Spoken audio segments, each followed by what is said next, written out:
This morning I just wanted to review the basic instructions in the service of understanding the simplicity of practice. Sometimes there are a lot of words describing the different aspects of experience that can be known. We may get the idea that we're supposed to be looking for certain things or thinking about it all. And yet the practice itself is very simple.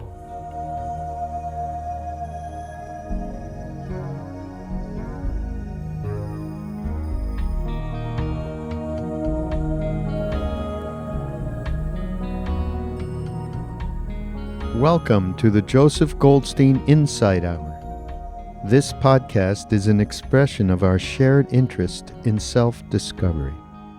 Join Joseph as he shares his deep knowledge of the path of mindfulness. If you are interested in supporting this podcast, please go to BeHereNowNetwork.com/Joseph.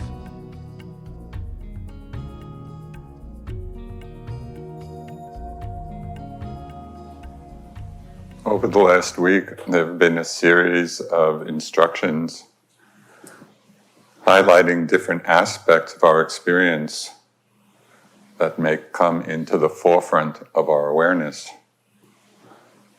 This morning I just wanted to review the basic instructions in the service of understanding the simplicity of practice. Sometimes there are a lot of words describing the different aspects of experience that can be known. We may get the idea that we're supposed to be looking for certain things or thinking about it all. And yet the practice itself is very simple. The most basic meditation instruction of all was suggested by my teacher Munindraji. He said, if you sit and know you're sitting, the whole of the Dharma will be revealed. So that could be a starting place, just to sit and know you're sitting. Staying aware that you're sitting.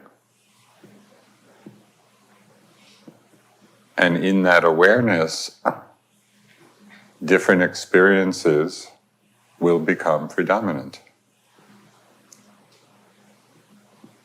Sit and know you're sitting.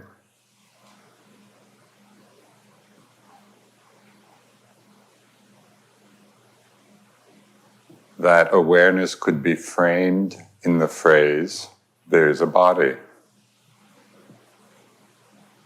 Very simple. It's just letting the attention, letting the awareness settle into the body in quite an open way.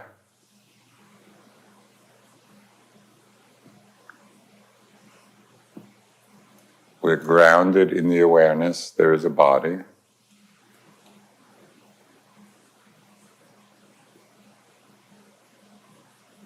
And in that open framework,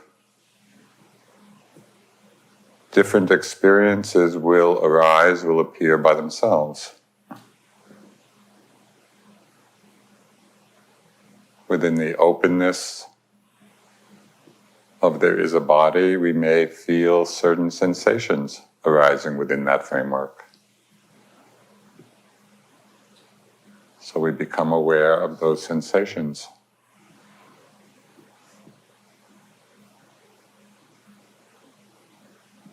Within the framework there is a body, we may begin to experience the body breathing.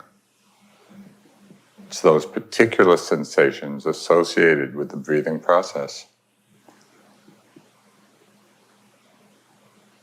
When that becomes predominant, we simply are aware of that.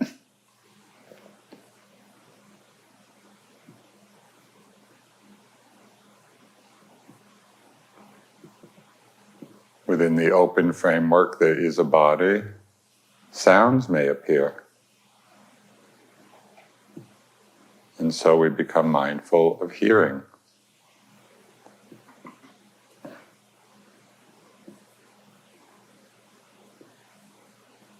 We're grounded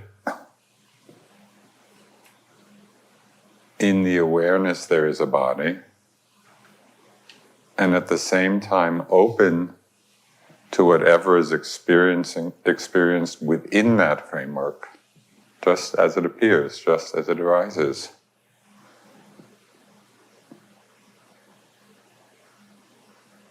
Sensations of the breath, other kinds of sensations, sounds.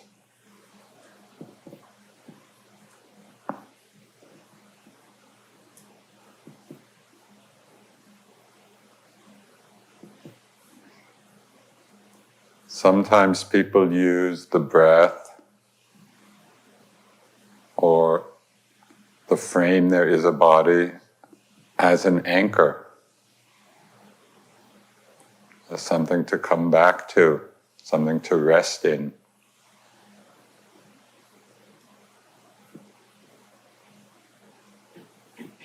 Still staying open to any other experience that presents itself predominantly.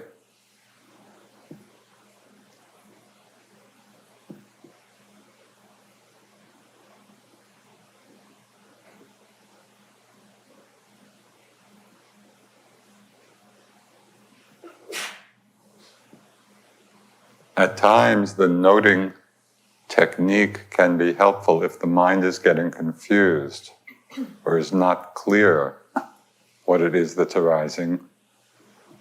Just a very soft mental note, a whisper in the mind, acknowledging the present moment experience.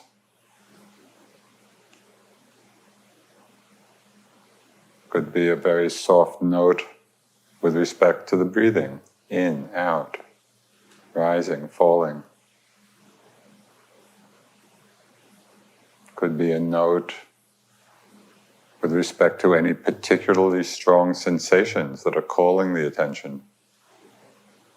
Pressure, tightness, vibration.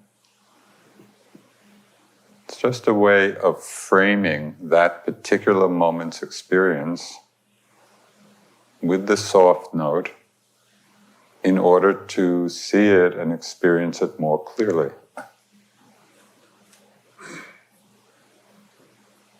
It's like a frame around a picture.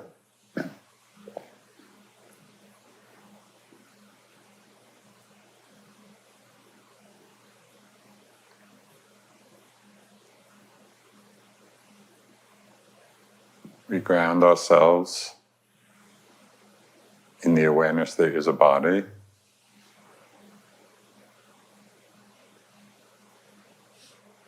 And then are mindful of whatever arises within that space, moment to moment.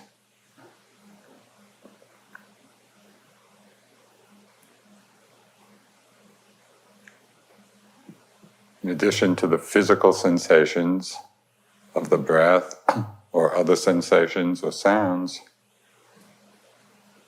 different mental experiences may arise. And they can be noticed or noted in exactly the same way. They're just another arising appearance. So we could note thinking.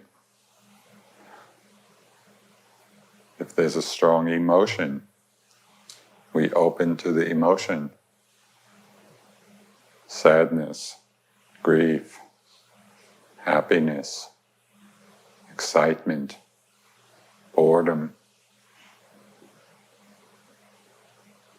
There's no need to go digging for emotions. We're sitting at ease. There is a body. Resting in the present moment. And simply receptive to whatever is arising by itself.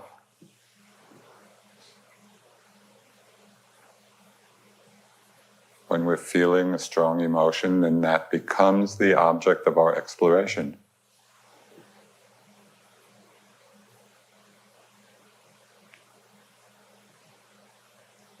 exploring the nature of the emotion rather than getting too involved in the story of it. Anger feels like this. Fear feels like this. Joy feels like this. Compassion feels like this.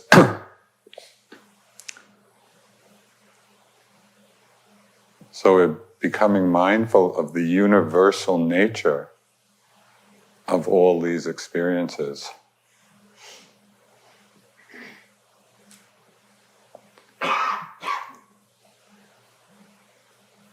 When thoughts or emotions or other mental states are no longer predominant, we very simply rest back in the awareness there's a body, reconnecting perhaps with the breath, if you have been using that as an anchor, reconnecting with other physical sensations.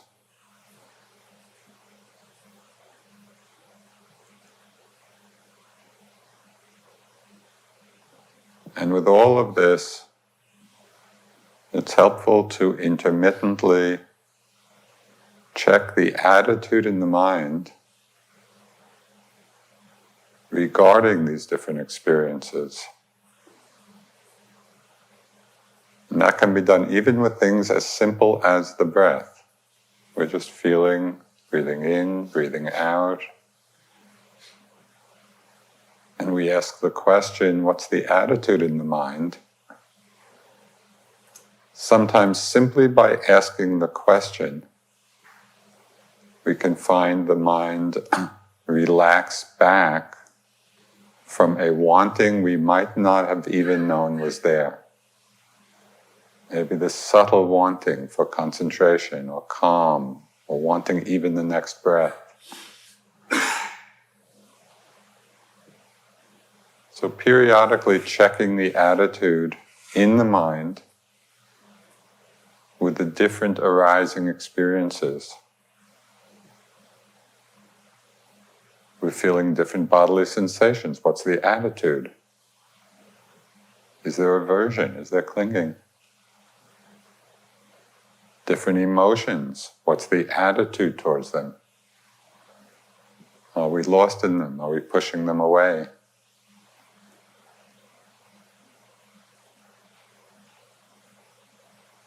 And very often, the question, what's the attitude, is enough. It doesn't even particularly need an answer. The answer is often revealed in the very asking of the question. So no need to give it a lot of thought.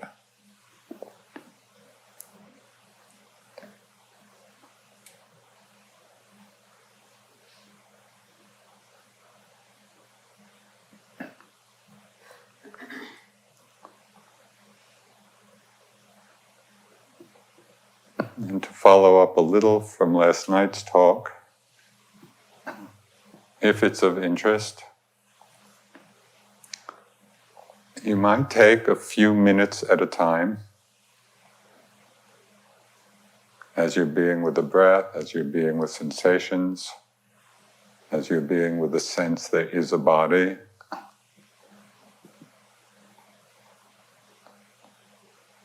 You could use a special mental note. You might note dying moment. Just as a reminder of death, awareness of death. Doesn't require any thinking about it. It's just that simple reminder that heightens our awareness of the moment.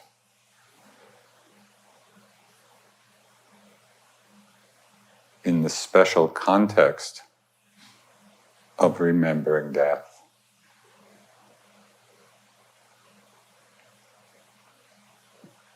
Notice the quality of your mind in those moments when you remember a dying moment? What is the mind like in that moment? No future, there's no past, there's no story. There's just a vivid awareness of what that present moment experience is like.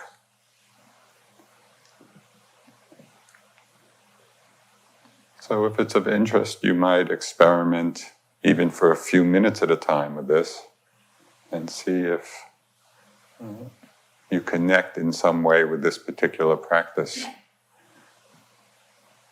And if not, if it's confusing in some way,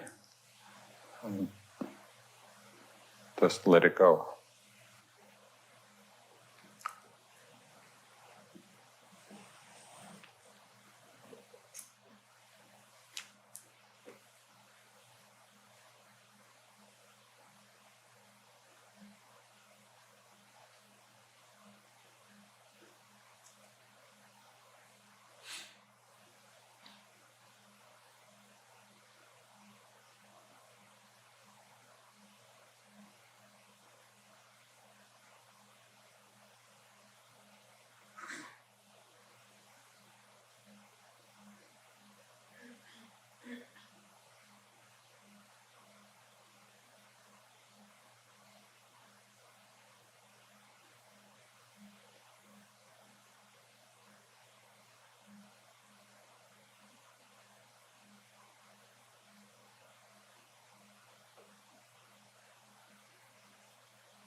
Do you have any questions about the meditation instructions?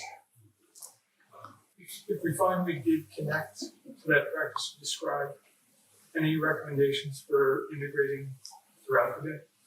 All day. I think I would experiment, but I think you could use it a lot. If you did connect with it and you find that it does bring the mind right back into the moment in that continuous, vibrant way, I would use it a lot and then see. If at a certain point the mind loses the momentum or the interest, might let it go for a bit and then come back to it. Yeah. Thank you for your instruction a couple days ago, man. be aware of the everything that arises and clean. I'm a bit still confused between their craving ends and clinging begins in the one. Where what? Where craving ends and where clinging begins. Secondly, is this not clinging more about being kind of vigilant at that craving clinging border? And Wait, I missed just this last thing you said. is the instruction about being vigilant at the craving clinging border, and kind of, you know, when you see clinging arising, watching out not go there, or is it more that you notice, oh, clinging is there, and somehow letting it go? And if so, what is the movement in the mind in that not clinging or letting it go, and how is it different from letting go of craving? Okay. So the question was about this, these links between craving and clinging, how to distinguish them, kind of the emphasis on trying to catch that point between craving and clinging, and how to do that. And when one becomes aware of the clinging, how to let go of it. Just in terms of distinguishing the two mind states, one might almost think that the craving is more of the wanting in the mind, and the clinging is more the holding on. So it's kind of a natural extension. If the wanting, if the desire, if the craving is not being seen, then it very naturally will lead to the next step. Oh, we desire something, we want it, and then we're holding on. So it's a different activity of the mind, but the clinging comes very naturally out of the craving if we're not aware. I think the more interesting point of investigation, I think, and perhaps an easier one, is not so much between craving and clinging, but between pleasant feeling and craving and desire. Because that's really where the links, in this chain can be more easily understood and broken. So, for example, if you become aware of a desire and perhaps clinging in the mind, even if you're not seeing so clearly the difference between those two, but you're aware of that complex, you might look back. This is kind of a retroactive mindfulness. Look back to the pleasant feeling of the object that you're craving, right? It could be anything. It could be some pleasant fantasy. It could be a pleasant sensation in the body. It could be a pleasant mind state that we're desiring to continue. So the awareness of the desire clinging spectrum actually becomes feedback. It's like a mindfulness bell telling us, oh, there was some experience that was pleasant, and now I'm going for it. So look back and see if you can become mindful of the pleasantness. Right? So this is mindfulness of Vedana. And it's very interesting to see the difference. And this is a profound part of the practice. This goes right to the heart of liberation. To practice being able to experience pleasantness as pleasantness. So we're not pushing it away. We're taking in, we're being receptive to the experience of pleasantness. But if we're mindful of that, rather than identified or lost with it, it doesn't lead to desire. We're just there in the, pleasant, pleasant, pleasant. So right there, the chain is broken. And likewise, just in the opposite way with unpleasant, instead of it leading to the desire to get rid of, we train ourselves, oh, unpleasant. It's quite remarkable to find that place, that space of mind that can be mindful in this non-reactive way. Pleasant. It's okay, we just experience it, see it come and go. Unpleasant. Fine. It's just the exploration of that experience of unpleasantness. That's the place that I would really look. The Buddha made a strikingly, I don't know what the right word is, strikingly enlightening statement when he said, as long as there's attachment to the pleasant and aversion to the unpleasant, liberation is impossible. That's how important this is. And so generally people might hear that and think, oh, I'll never get there. Because the conditioning for desire for pleasant, desire to get rid of unpleasant is so strong. And it is, it's deeply conditioned. So I wouldn't think of it particularly as some final goal, although that can be out there, but it is very possible to experience that in a moment. And so we really are experiencing the depth of what the Buddha was teaching, even if it's just for a few moments, when we're mindful of pleasant, and it stays there.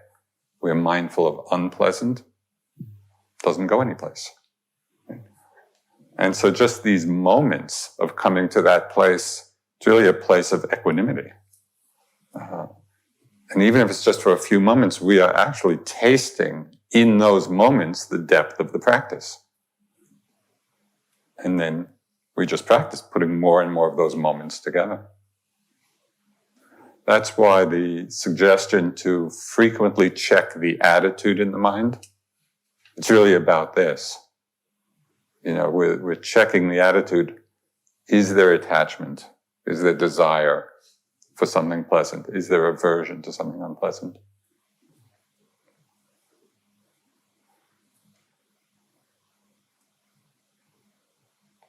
And for me, I find a lot of energy and inspiration in the practice when I can take these points of teaching, which are pointing really to the very essence of freedom, to the very essence of awakening, liberation, and think of it not, again, as some far-off attainment, but, okay, I can touch that for a moment. Because then we get a very deep understanding of what the practice is really all about. And it's, as we all know, it's not going to be perfect, and then we're caught up again in our reactivity, but we've had a taste. Oh, yeah, this is possible for a moment, or for 2 moments. So it really enlivens the practice.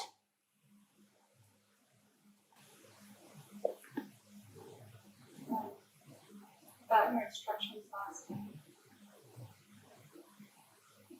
Well, I love the dialogue, that sure that's been with me for a while. But what was interesting about it was that I had just done a resolution in the afternoon, finding it difficult to do that towards myself, that I would try to love just all the activities I do. So if I'm classless, and I have been really enjoying things like the floor, that I walk on, or the places that I walk, or, the yogi jobs. And, so my question is something now, okay, so what is it that's like the echo of me being nervous asking this question? What is that? Is that karma? Is that just conditions? What is that? Because there's like, I'll leave it. Mm-hmm. So if I'm understanding the question, it was kind of appreciating in the course of the day, understanding this whole run of activities and experiences being a process. And now in asking the question, kind of a feeling of nervousness or...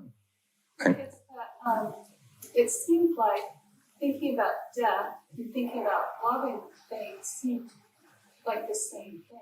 Yes. Perfect. That's what my great discovery was.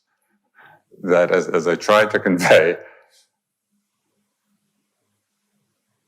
remembering death. I don't know how to express it exactly. Just remembering or having the awareness of it in the moment, not having a whole discursive thing about it. It's just the bare remembering. Because in that moment, there's no past or future, the mind becomes so alive and so awake and so vibrant and we could say, and so loving in that moment. Because all the things that obscure that fall away. So Kondanya, he was the one who got first enlightened.